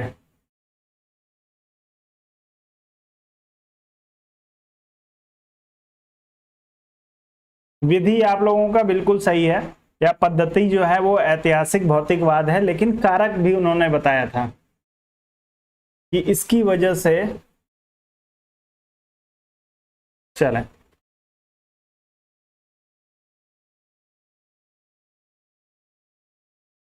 चलें, बहुत ही बढ़िया। चलें, तो कारक जब आपसे पूछा जाए, जब पद्धति पूछा है तो आप ऐतिहासिक भौतिकवाद की बात करेंगे। और ऐतिहासिक भौतिकवाद का मतलब क्या हो गया, जो है इसमें पदार्थ को जो है वो इन्होंने महत्व दे दिया। आप जो है वो अपनी सुविधा के लिए, सुख सुविधा के लिए प्रत्येक व्यक्ति जो है वो किसी न किसी वस्तु का सहारा लेता है। और जब आपसे पद्धति के अलावा जब आपसे कारक पूछ दे, ध्यान रखेंगे, जब आपसे कारक पूछे तब आप लोग जो है आर्थिक कारक ध्यान रखिएगा। आर्थिक कारणों से जो है वो समाज में परिवर्तन होता है, इस बात को स्पष्ट किया था आपके मार्क्सवादियों ने। सबसे पहले मार्क्सवादियों ने कहा कि प्रारंभिक अवस्था में जो है वो संपत्ति नहीं था। इन्होंने जो है वो लाख के प्राकृतिक अधिकारों का जो है वो खंडन कर दिया, और इन्होंने कहा कि यदि प्राकृतिक अधिकारों को हम स्वीकार करें तो हम देखते हैं कि जब मनुष्य प्रारंभिक अवस्था में था उस समय वो शिकार कर रहा था, जंगलों में रह रहा था, और फल फूल जो जंगलों से इकट्ठा करके उसको खा रहा था। इन्होंने बताया कि प्राकृतिक अवस्था को मानेंगे तो पहला व्यक्ति जो पैदा हुआ उसके पास भी संपत्ति होनी चाहिए, लेकिन ऐसा नहीं था। संपत्ति का विकास इन्होंने माना कि संपत्ति का विकास जैसे जैसे पशुपालन और कृषि का विकास हुआ, और उसके बाद से धीरे धीरे कृषि और पशुपालन के विकास के बाद से मनुष्य के अंदर जो है वो लालच जो है वो पैदा हुआ, अधिक से अधिक जो है वो वस्तुओं को इकट्ठा करने का। और उसके परिणाम स्वरूप उसने क्या किया कि जब एक से अधिक जो है वो जानवरों को वो रखने लगा, उसके बाद से उन जानवरों की देखरेख के लिए उसको जो है लोगों की आवश्यकता पड़ी, फिर उसने लोगों को उसमें लगाया और उसके लिए उन लोगों को क्या देता था, जो है वो धन देता था या वस्तुएं प्रदान करता था, लेकिन जिस अनुपात में उनसे मेहनत कराया जाता था उस अनुपात में उनको पारिश्रमिक नहीं दिया जाता था, और इससे समाज परिवर्तित हुआ और परिवर्तित होकर पूंजीवादी समाज हो गया। जो है प्राकृतिक अधिकार नहीं है, संपत्ति को प्राकृतिक ये नहीं मानते। और फिर जब जो है मजदूर जब क्रांति कर देंगे तो सभी जो संपत्ति के जितने भी संसाधन है उस पर जो है होगा सामाजिक अधिकार हो जाएगा। ये पूरे आपके कार्ल मार्क्स के संपत्ति का अधिकार है, इस चीज को आप लोग ध्यान रखिएगा। संपत्ति की जो इनकी कार्ल मार्क्स की विचारधारा है, 4 शब्दों में आपको बता रहा हूं, यदि इतना समझ जाएंगे तो आपको कार्ल मार्क्स की संपत्ति की विचारधारा को समझने में कहीं कोई समस्या नहीं होगी। और अंततः ये जो होता है वो क्रांति करवाते हैं, और क्रांति के बाद से ऐसा नहीं करते हैं कि जो है वो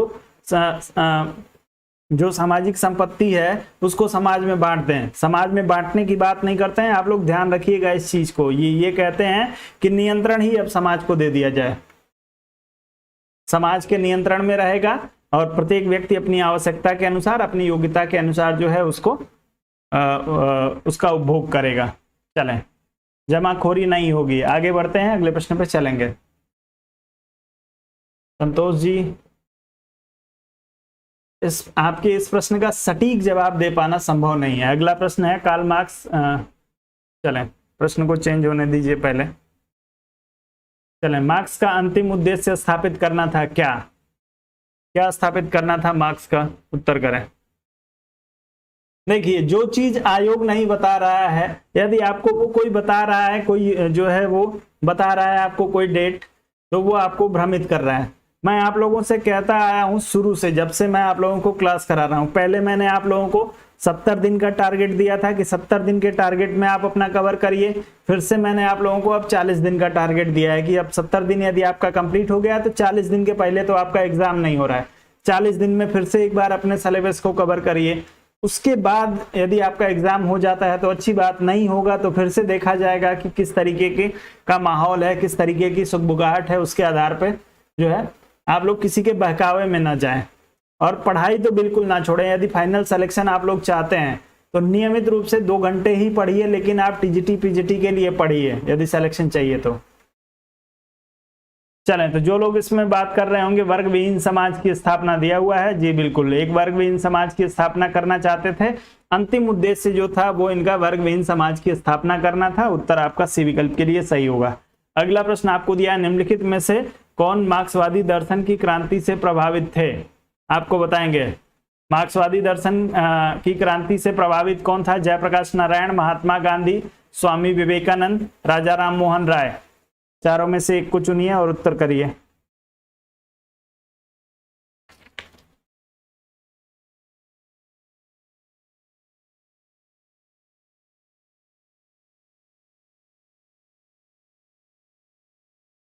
चलें,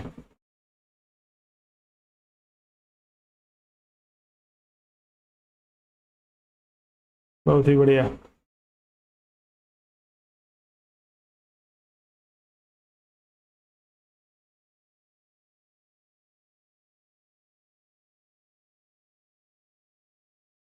तो जितने लोग इसमें जो है जयप्रकाश नारायण की बात कर रहे होंगे सभी का उत्तर जो होगा बिल्कुल सही हो जाएगा। मार्क्सवादी दर्शन की क्रांति से आपके जयप्रकाश नारायण जो है वो आपके संबंधित थे। उत्तर आपका ए विकल्प के लिए सही हो जाएगा बिल्कुल। चलिए, फेबियनवाद, श्रेणी समाजवाद, श्रमिक संघवाद, लोकतांत्रिक समाजवाद। आप इसमें जो है फेबियनवाद के लिए आपको बताया जा रहा है शांतिपूर्ण परिवर्तन से जो होता है वो फेबियनवाद आता है। श्रेणी समाजवाद व्यावसायिक जो है वो प्रतिनिधित्व की बात करता है। श्रमिक संघवाद जो है ट्रेड यूनियनवाद की बात करता है। और लोकतांत्रिक समाजवाद आमूल परिवर्तन की बात करता है। कौन सा इसमें से सही सुमेलित नहीं है? और जो सही सुमेलित नहीं है उसके लिए सही सुमेल क्या होगा आप लोग बताने का प्रयास करें।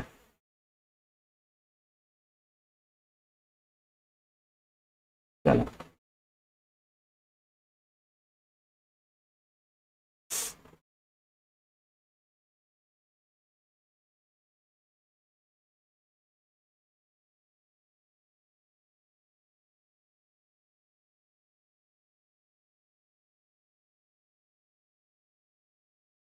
चलें,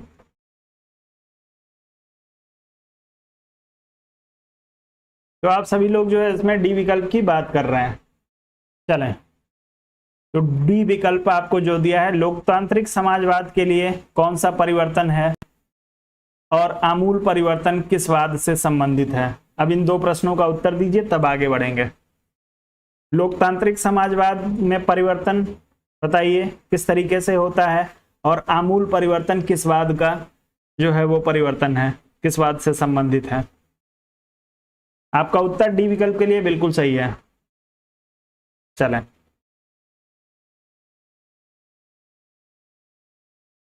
तो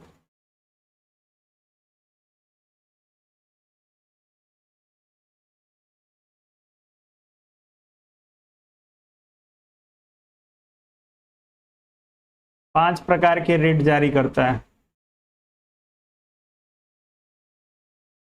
चलें, तो जब लोकतांत्रिक समाजवाद की बात की जाएगी दोस्तों, तो इसमें जो है वो आपका प्रजातांत्रिक परिवर्तन और धीरे धीरे होता है, प्रजातांत्रिक और धीरे धीरे। और जब हम आमूल परिवर्तन की बात करते हैं, तो आमूल परिवर्तन जो है आपके मार्क्सवाद में आता है। व्यवस्था को ही परिवर्तित करने की बात मार्क्सवादी करते हैं आमूल परिवर्तन की, क्योंकि ये राज्य को समाप्त कर देंगे और वर्गविहीन समाज की जो है वो स्थापना करेंगे। तो व्यवस्था को ही जब परिवर्तित कर दिया जाएगा तो उसको आमूल परिवर्तन कहा जाएगा। और लोकतांत्रिक समाजवाद जो है दोस्तों, झटके से परिवर्तन का जो है वो समर्थक नहीं है। लोकतांत्रिक समाजवाद में धीरे धीरे और जनता के समर्थन से, सहयोग से जो होता है वो आपका परिवर्तन होता है। तो उत्तर आपका डी विकल्प के लिए सही होगा, जो लोग इसमें डी विकल्प की बात कर रहे होंगे। लेकिन आप लोग ध्यान जरूर रखिएगा। आगे बढ़ते हैं, अगले प्रश्न पे चलेंगे। अगला दिया है, कार्ल मार्क्स मार्क्सवाद के संस्थापक निम्न में से किस देश के औपचारिक नागरिक थे। किस देश के औपचारिक नागरिक थे कार्ल मार्क्स, आप बताएंगे। कार्ल मार्क्स मार्क्सवाद के संस्थापक निम्न में से किस देश के औपचारिक नागरिक थे।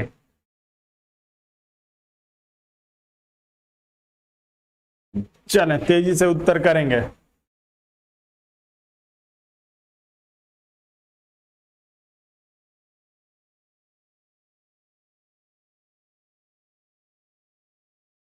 प्रश्न को ध्यान से पढ़िएगा, सोच समझ के उत्तर करिएगा। चलें, ये विकल्प के लिए आप लोगों का उत्तर आ रहा है,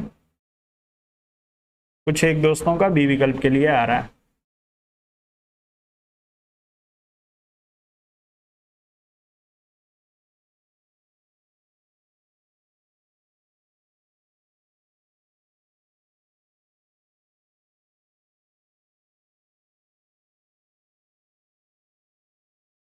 चलो,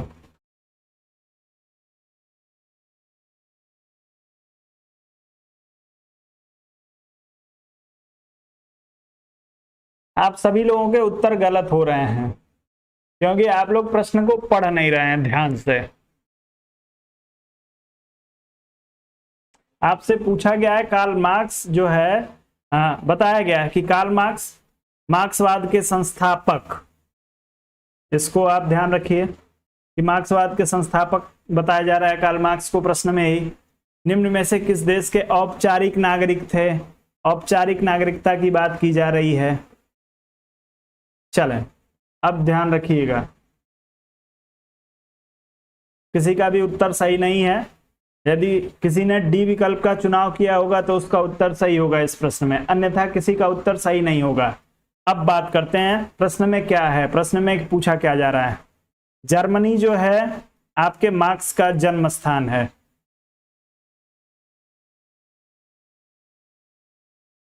ध्यान रखिएगा, जर्मनी मार्क्स का जन्म स्थान है। और जब मार्क्सवाद के संस्थापक स्पष्ट रूप से कहा जा रहा है, तो मार्क्सवाद क्या कहता है, अंतिम अवस्था में मार्क्सवाद जो है वो वर्ग विहीन,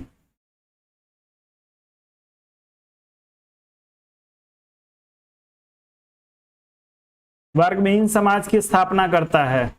वर्ग विहीन और राज्य विहीन, वर्ग विहीन और राज्य विहीन जब समाज स्थापित हो जाता है, तो मार्क्स कहता है कि मैं किसी भी राज्य का सदस्य नहीं हूं, क्योंकि मेरे लिए कोई राज्य ही नहीं है। जब कोई राज्य ही नहीं रहेगा तो ये कोई भी किसी भी राज्य का नागरिक नहीं है, किसी भी राज्य का नागरिक नहीं है, क्योंकि राज्य को स्वीकार नहीं करता है। तब उत्तर आपका इस प्रश्न में डी विकल्प के लिए सही हो जाएगा। औपचारिक नागरिकता जो है इसने कहीं की भी ग्रहण नहीं की थी। जन्म स्थान इसका जर्मनी जरूर है, जन्म स्थान आपसे पूछा नहीं है, औपचारिक नागरिकता आपसे पूछी गई है। और आप औपचारिक नागरिकता जो होती है वो ग्रहण की जाती है। इसने जो है वो राज्य को ही खत्म कर दिया और इसने कहा कि मैं किसी भी देश का नागरिक नहीं हूं, किसी भी राज्य का नागरिक नहीं हूं। तो आप लोग इसमें डी विकल्प का चुनाव करिएगा, इसीलिए मैंने कहा था कि सोच समझ के करिए। अगला प्रश्न,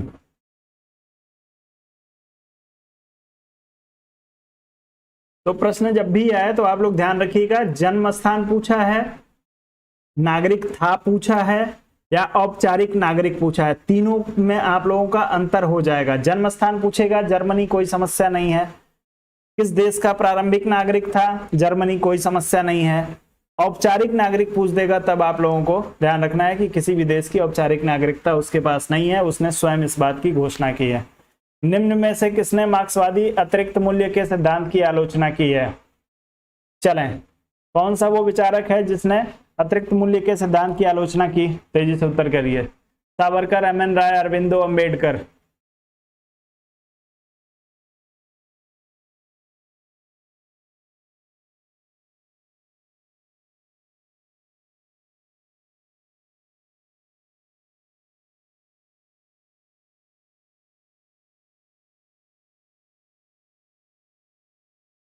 अनावश्यक कुतर्क करने की क्या जरूरत है?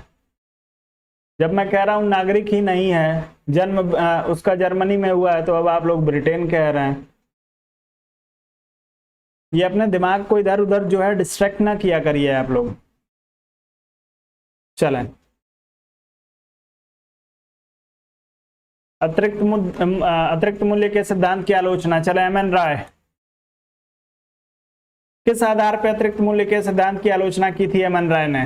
तेजी से कमेंट करिए। क्यों आलोचना कर दी थी? एक लाइन में आप लोग जो है 2 शब्दों में जवाब दे सकते हैं। एम.एन. राय ने अतिरिक्त मूल्य के सिद्धांत की आलोचना क्यों की है? यदि मान लीजिए आप पीजीटी का इंटरव्यू दे रहे हैं और मैं आपका इंटरव्यूअर हूं और मैं आपसे पूछ रहा हूं कि एम.एन. राय ने अतिरिक्त मूल्य के सिद्धांत की आलोचना की है, मात्र 5 शब्दों में आपको अपना उत्तर देना है। क्या उत्तर देंगे आप सभी लोग? अधिकतम 5 शब्दों में। चलो,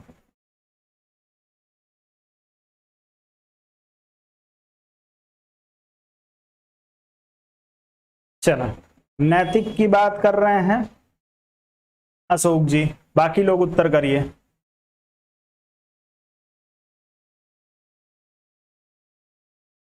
अतिरिक्त मूल्य के सिद्धांत की आलोचना क्यों की गई है एम.एन. राय के द्वारा? चलें, सर्वहारा वर्ग की क्रांति की बात कर रही हैं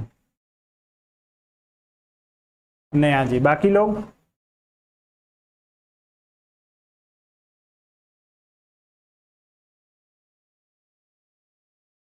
चलें, मोहम्मद उमर जी कह रहे हैं आर्थिक विषमता। क्या आर्थिक विषमता आ जाएगी अतिरिक्त मूल्य के सिद्धांत से? आलोचना किया है ना इन्होंने, आपके अतिरिक्त मूल्य का जो सिद्धांत दिया था वो मार्क्सवादियों ने दिया था। अच्छा जी, चलें, अब आप लोग ध्यान रखिएगा, एम.एन. राय ने इसकी अतिरिक्त मूल्य का सिद्धांत दिया किसने? कार्ल मार्क्स ने, आप सभी को पता है। और इन्होंने आलोचना इस आधार पे की थी, इन्होंने कहा था कि यदि अतिरिक्त मूल्य का सिद्धांत नहीं रहेगा, यदि हम इसको खत्म कर दें, तो अब आपको उत्तर 5 शब्दों में बता रहा हूं।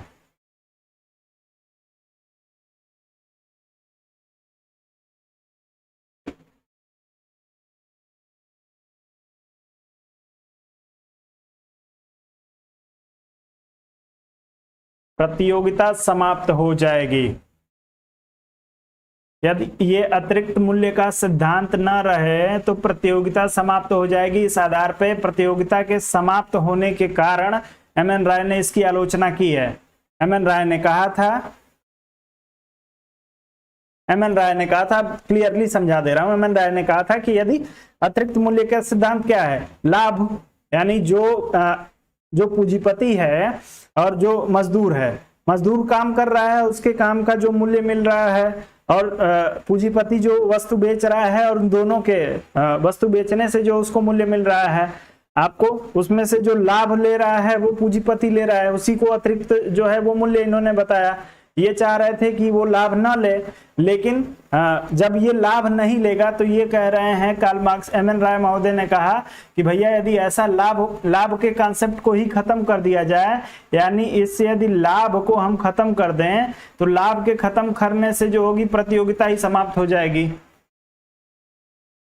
और जब प्रतियोगिता समाप्त हो जाएगी समाज में तो समाज जो होगा वो प्रगति ही नहीं कर पाएगा। तो प्रतियोगिता का अंत और जो होगा समाज की प्रगति दोनों बाधित हो जाएगी अतिरिक्त मूल्य के सिद्धांत को स्वीकार करने से। ये अपना तर्क दिया है एम.एन. राय ने। क्लियर है, समझ में आ गया होगा आप लोगों को। मार्क्स के अनुसार इतिहास उपज है किसका? भौतिक शक्तियों का, धार्मिक शक्तियों का, राजनीतिक शक्तियों का, या भौतिक, धार्मिक, राजनीतिक शक्तियों के मिश्रण का?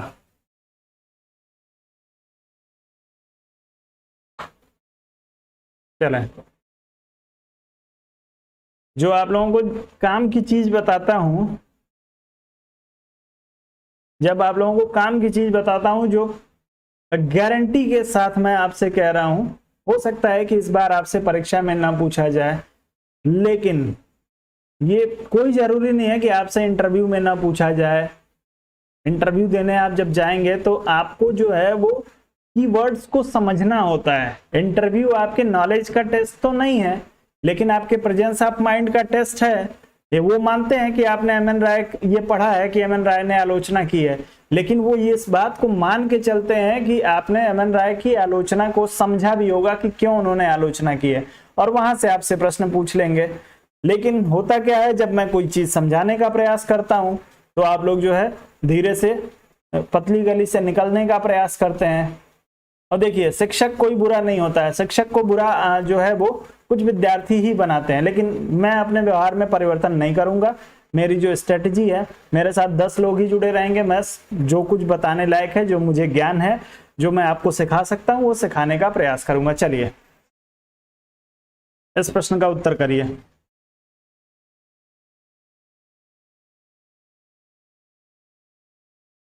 चलें, तो मार्क्स के अनुसार इतिहास जो है उपज है किसकी? भौतिक शक्तियों की। भौतिक शक्तियों का मतलब जो है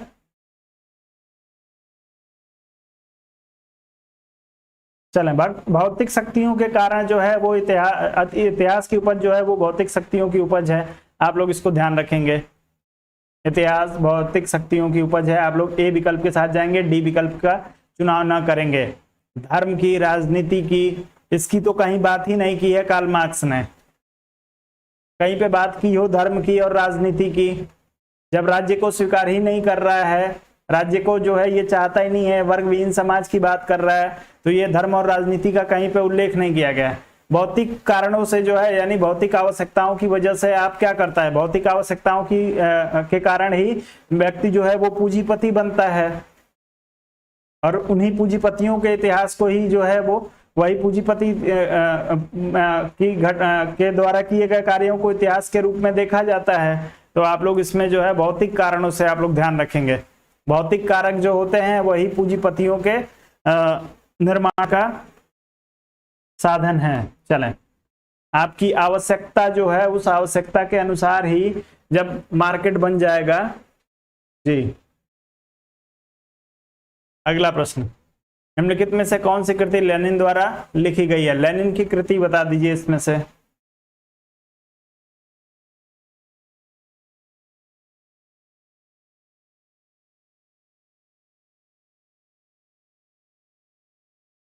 जी कोई बात नहीं, हो सकता है कहीं आप लोगों ने पढ़ लिया हो,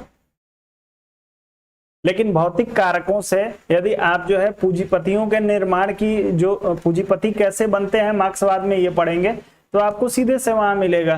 कि आपकी भौतिक आवश्यकताओं के कारण ही पूंजीपति जो है वो अस्तित्व में आए हैं। यदि आपकी भौतिक आवश्यकताएं ना हो, आपको सुख की प्राप्ति की इच्छा ना हो, तो पूंजीपतियों का उदय ही नहीं हो पाएगा। चलें, आप लोग इस प्रश्न में उत्तर करिए।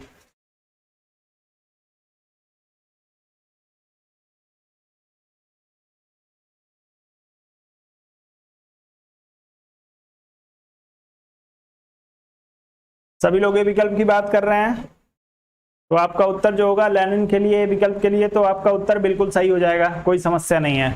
लेकिन अब आप बताइए, री हू मेड्स रेवोल्यूशन किसके द्वारा लिखी गई है? द पैटर्न ऑफ इंपीरियलिज्म किसके द्वारा लिखी गई है? Soviet Marxism a creative analysis किसके द्वारा लिखी गई है? तीनों के लिए उत्तर करिए। जी बिल्कुल देखिएगा, और कभी यदि कोई प्रश्न ऐसा हो जाता है जिसमें आप लोगों को डिस्प्यूट हो, तो आप मुझे भी भेजिएगा, मैं भी उसको देखूंगा। यदि आपके पास कोई एविडेंस है, आपके पास जो आपने उत्तर चुना है और उसका एविडेंस, आपके पास कोई सॉलिड प्रूफ है, तो वो भी मुझे भेजिएगा। मैं भी अपने ज्ञान में संशोधन कर लूंगा। मैं आपको यहाँ से आपकी प्रैक्टिस करवा रहा हूँ, इसका मतलब ये नहीं है कि मैं सर्वज्ञानी हूँ। कभी भी कोई भी शिक्षक सर्वज्ञानी नहीं हो सकता है, कोई भी व्यक्ति सर्वज्ञानी नहीं होता है। तो यदि आपके माध्यम से भी कुछ मुझे सीखने को मिलेगा, कुछ सुधार करने को मिलेगा, तो मैं करूंगा। आप सभी का स्वागत है। चलें चलें, कोई बात नहीं है। चलें, तो सबसे पहले हम बात करेंगे, हाँ, री हू मेड रिवॉल्यूशन की बात करेंगे। तो आपके जो है बी वोल्फ का ये की पुस्तक है, बी वोल्फ।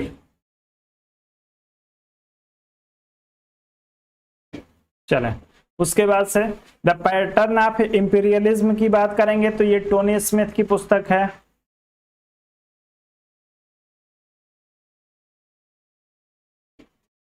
टोनी स्मिथ की ये पुस्तक है। और आपके यदि बात करेंगे सोवियत मार्क्सिज्म और क्रिटिकल एनालिसिस की, तो आपके जो है दोस्तों हर्बर्ट मार्क्यूज की पुस्तक है ये, यानी इनको हम कह सकते हैं एच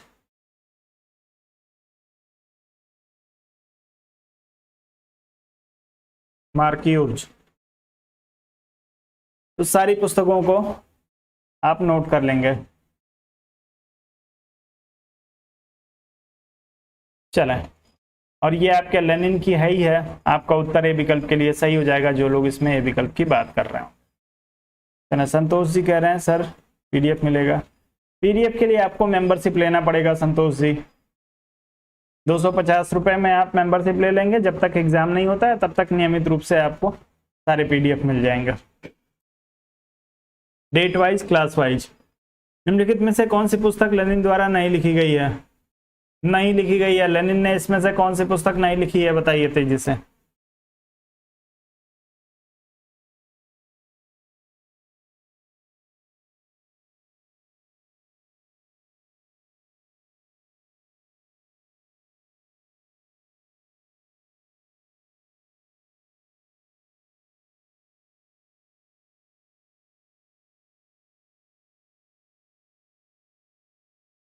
थोड़ा सा अपने ग्रुप में आप लोग वीडियो को भी शेयर कर दिया करिए। बस ग्रुप में आप लोग बातचीत ना किया करिए, अपने अपने ग्रुप में जिस ग्रुप में है आप लोग वीडियो को शेयर किया करिए। चलें, इस प्रश्न के लिए उत्तर करिए। कौन सी पुस्तक मार्क्स के द्वारा नहीं लिखी गई है, आप लोगों को बताना है।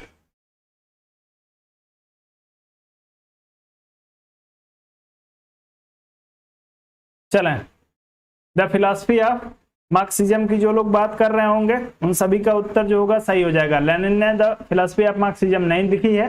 द फिलॉसफी ऑफ मार्क्सिज्म जो है 18 बॉलीवर के द्वारा लिखी गई है।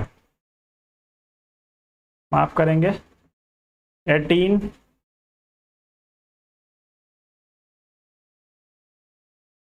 बॉलीवर।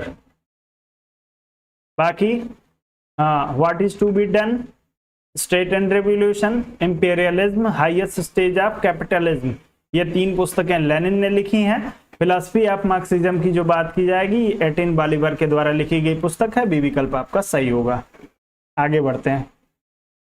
अगला प्रश्न दिया, निम्न में से कौन सांस्कृतिक क्रांति के लिए जाना जाता है? सांस्कृतिक क्रांति के लिए किसको जाना जाता है? लेनिन, माओ, स्टालिन और गोरबाचेव। चलें तेजी से उत्तर करें।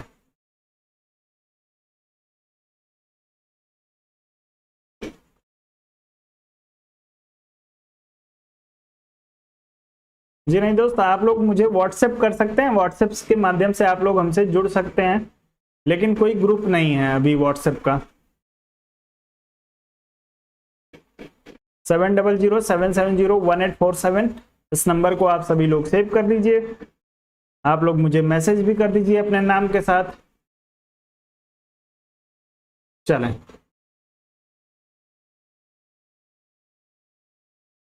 चलिए, तो सांस्कृतिक क्रांति के लिए माओ को जाना जाता है, कहीं कोई समस्या नहीं है, बी विकल्प आपका यहाँ पे बिल्कुल सही हो जाएगा। सभी लोग बी विकल्प की बात भी कर रहे हैं। तो आज की क्लास का आखिरी प्रश्न था, आप लोगों को आज की क्लास कैसी लगी आप लोग जरूर बताएंगे। और थोड़ी देर आपके पास जो कुछ भी प्रश्न, जाने से पहले वीडियो को लाइक और शेयर करके, यदि अभी तक आपने वीडियो को लाइक और शेयर नहीं किया है तो आप लोग जरूर वीडियो को लाइक और शेयर अवश्य कर दीजिएगा और तभी वीडियो को छोड़ के जाइएगा। चले, बाकी मेंबरशिप के लिए आप सभी को पता है 250 रुपए का शुल्क उसके लिए निर्धारित किया गया है। आप सेशन का मेंबरशिप ले सकते हैं। आप लोगों की जब तक एग्जाम नहीं होता है तब तक नियमित रूप से आपको प्रैक्टिस सेशन मिलता रहेगा, इसमें कहीं कोई जो है वो बाधा नहीं आएगी। और हाँ दोस्तों, कल आप लोगों की क्लास नहीं चल पाएगी, तो आप लोगों के लिए एक सूचना है, कल आप लोगों की क्लास नहीं होगी। कल जो है एक दिन की छुट्टी है। आप लोग कल और परसों 2 दिन के लिए मुझे अवकाश की आवश्यकता है, तो आप लोग मुझे 2 दिन का अवकाश दे दीजिए। चलें, मुझे भी बहुत अच्छा लगता है आप लोगों के साथ। सरिता जी कह रही हैं बेस्ट कंटेंट। चलें, बहुत बहुत धन्यवाद सरिता जी, आप ही लोगों के लिए ये सारे कंटेंट हैं। आप लोग इसका जितना सदुपयोग कर सकते हैं, जैसे कर सकते हैं वैसे आप लोग करिए। सुमन जी, ज्योग्राफी की क्लास कोशिश कर रहा हूं कि मंडे या ट्यूसडे से आप लोगों की शुरू कर दूं। शिवांगी जी, नियमित रूप से सेशन में जुड़िए, चैनल को सब्सक्राइब करिए और अपनी दोस्तों के साथ शेयर करिए। प्रांजलि जी, नियमित रूप से जुड़िए। प्रश्न, थोड़े बहुत प्रश्न जो थे वो थोड़े बहुत कठिन प्रश्न हो सकते हैं, क्योंकि अब जो है हम लोग राजनीतिक विचारकों को, पाश्चात्य राजनीतिक विचारकों को खत्म करने पे आ गया हूं मैं। इसमें कम से कम 7-8 क्लास मैंने ले ली है, तो अब 7-8 क्लास के बाद से जो है वो प्रश्न थोड़े कठिन तो रहेंगे।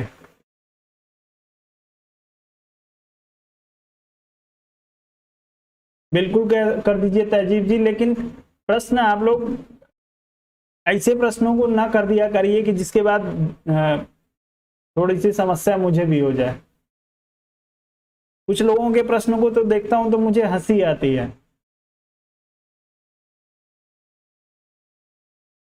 सर पीजीटी पॉलिटिकल साइंस करवा दीजिए।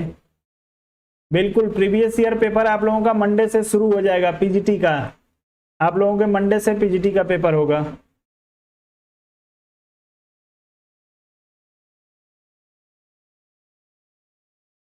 जैसे आप लोगों को सेशन करा रहा हूं मोहम्मद उमर जी, वैसे आपको पीडीएफ मिलेगा। अच्छी बात है शिवांगी जी, आप बाद में देखती हैं, लेकिन लाइव क्लास में जुड़ा करिए।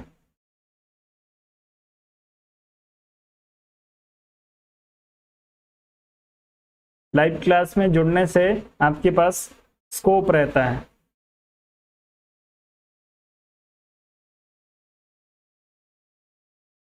सारे क्रम से सारे हर हफ्ते आप लोगों को एक पेपर कराऊंगा, क्योंकि 125 प्रश्न आपके पीजीटी में है, तो 2 दिन में 125 प्रश्न कराऊंगा, एक ही दिन में नहीं कराऊंगा।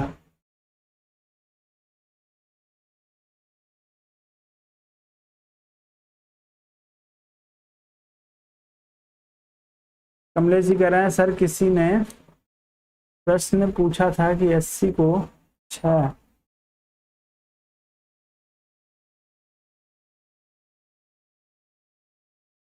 कमलेश जी, आप मुझे जो है मेरे व्हाट्सएप पर मैसेज करिएगा, मैं आपको क्लियर कर दूंगा।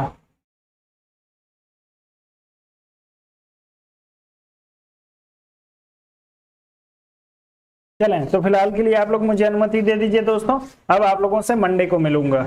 कल और परसों 2 दिन आपकी क्लास बंद रहेगी, इसके लिए क्षमा चाहता हूं।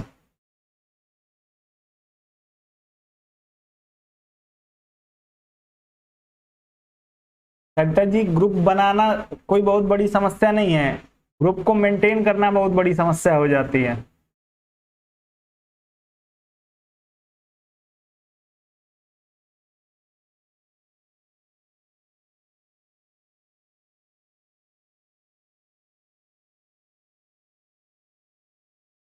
ऑलरेडी जो है एक ग्रुप मैंने बना रखा है, जो जो लोग मेंबरशिप ले रहे हैं उनके लिए।